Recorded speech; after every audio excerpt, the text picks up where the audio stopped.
Let me tell you how I did it when I got my documents. First, I read through it, looked at all the essential information, like how much ownership you're actually getting from the investment you're making. In other words, what is your $100,000 in contribution to the fund actually buying you? What percentage of the ownership? What is the total value of the fund? How much money they are actually raising? How many units are up for grab? And how many are they keeping? And how many investors are in this deal? I look for things like where is the site located and what county they are in, what formations they are planning to drill into. How deep will they be drilling? What are their projected outcomes? What's the estimated production capacity if they hit oil? The more details, the more information, the better. But here's the catch. It does not mean anything if you're working with a company that has no track record. They probably had ChatGPT or some AI make that fancy document for them. So again, past performance is an indicator of future performance. Always keep that in mind. If wealthy individuals paid taxes the same way you are paying today, they would not be wealthy the way they are right now. They understand something most people don't understand. They understand their biggest expense is taxes, but they don't just sit around and complain about it. Instead, they have full-time tax strategists working continuously looking at their income from every angle. They have a three-dimension view of their income they would be producing in the progressing year, which is the current year. And before the year ends, they already have their income and profits from dozens of different sources accounted for and fully deducted, which means on paper they show very little to no profit left to be taxed. And that is how their net worth increases 3, 4, 5 times year over year, because instead of giving that money away, they reinvest the taxable amount back into the system that generates even more cash flow year over year. Hi, my name is Dhirendra, and this is exactly how the tax code was designed to work. That's my rule of thumb, whether I am using that when I'm trying to hire somebody, or we are trying to hire a contractor, or we are trying to refer somebody. We always look for a past performance on an individual or a company before we make a decision. The operating agreement will also cover and discuss everything that you will be writing a check for. And this is important for you to understand. The company I invested with only took the first check initially, not the full amount, so they could get a commitment out of me. But as time goes by, they request more draws based on the operating agreement and when they are actually approaching the next phase of completion. So you think you are committing to $100,000, but they are taking that in installments. $25,000 now, $25,000 starting the drill, another $30,000 when hit certain depth, and so on. This can actually work in your favor also in some cases. So one of my wells, they had to stop drilling further, and we had to plug and abandon that well during the drilling process itself. So we end up never completing the well. It was a total loss, but at the same time, I didn't have to pay all the amount that I committed to. In fact, I remember them refunding me a check because they never hit the full depth because they hadn't drawn down the full amount yet. When they hit that point, when they realized continuing does not make economical sense, so instead of losing the full $100,000 I committed to, I only lost maybe like $50,000 or $40,000 because that is all the money they had drawn at that point. Still a loss, still painful, but not as bad as I thought it would be. You would be absolutely surprised to find out how many problematic provisions are buried in this agreement. Things that are not in your best interest at all. Think about this for a second. You invested $50,000, $100,000 or more in a pool of well.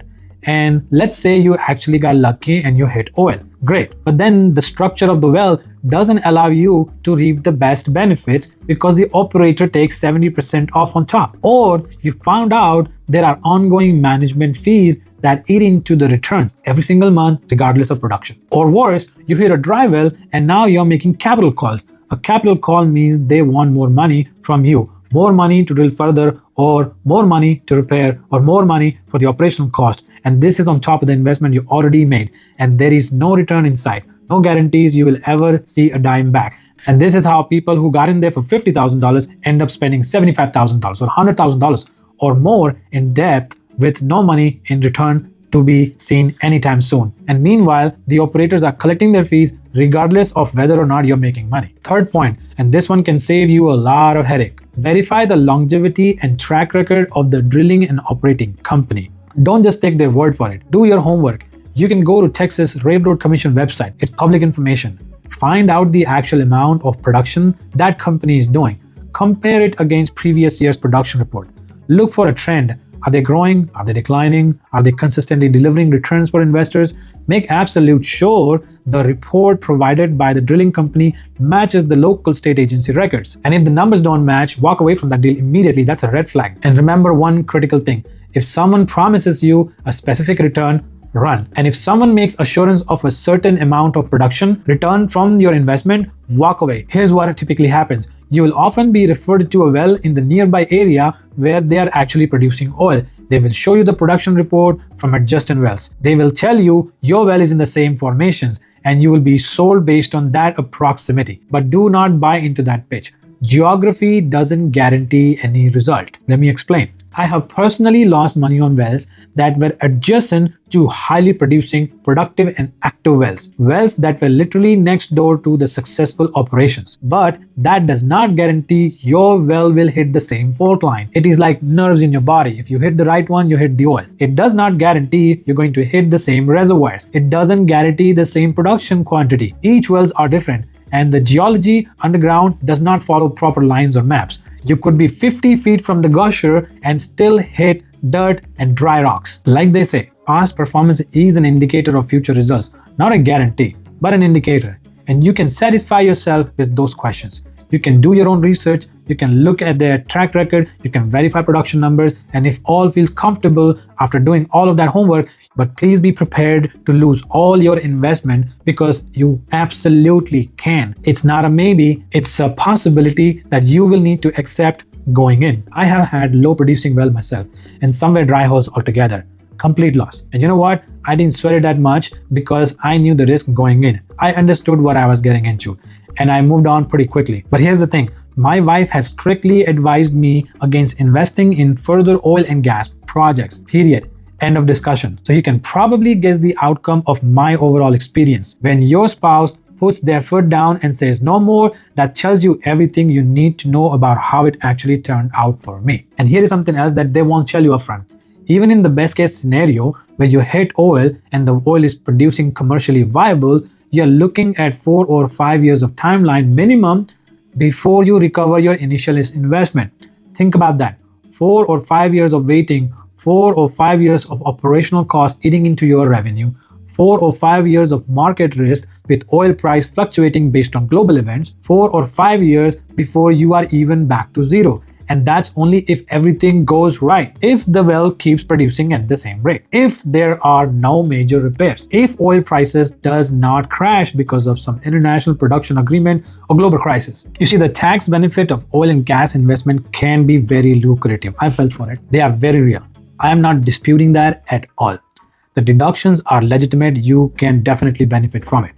And the returns on a successful oil investment are truly passive in nature. You enjoy the return and you enjoy the tax benefit without your current and personal involvement on the operational side of that business. That's the upside, and that's what they sell you on. But here is what my 13 years of business experience and working with hundreds of clients have taught me. Most people actually lose money in this type of investment instead of making any money. The majority lose money, not the minority, the majority. Pretty wild when you think about it. Surprisingly, it isn't. The same company that took all the investment and lost it all will call you again a year later to pitch you another oil well, except this time it's a different rig, a different location, a different opportunity. And what's really surprising is that in most cases, these agencies and operators only participate on the upside of the proceeds. They don't actually leave any money on the table for themselves because they put no money of their own. They get paid whether you make money or not. They get their fees, they get their operational payments, they get a cut from the production, but their money, that's not a risk, only yours is. And I'm very careful about this. And I'm going to caution you against any company that are approaching you to invest in their well where they don't have their own personal interest and skin in the game. If they are not investing their own capital alongside yours at the same time,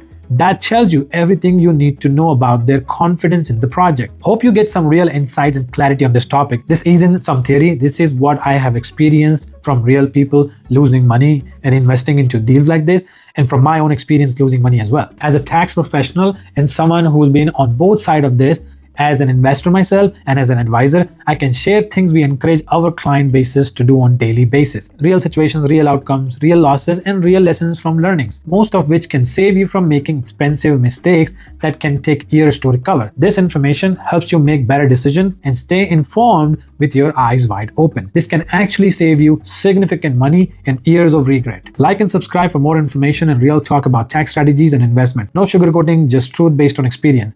See you in the next one.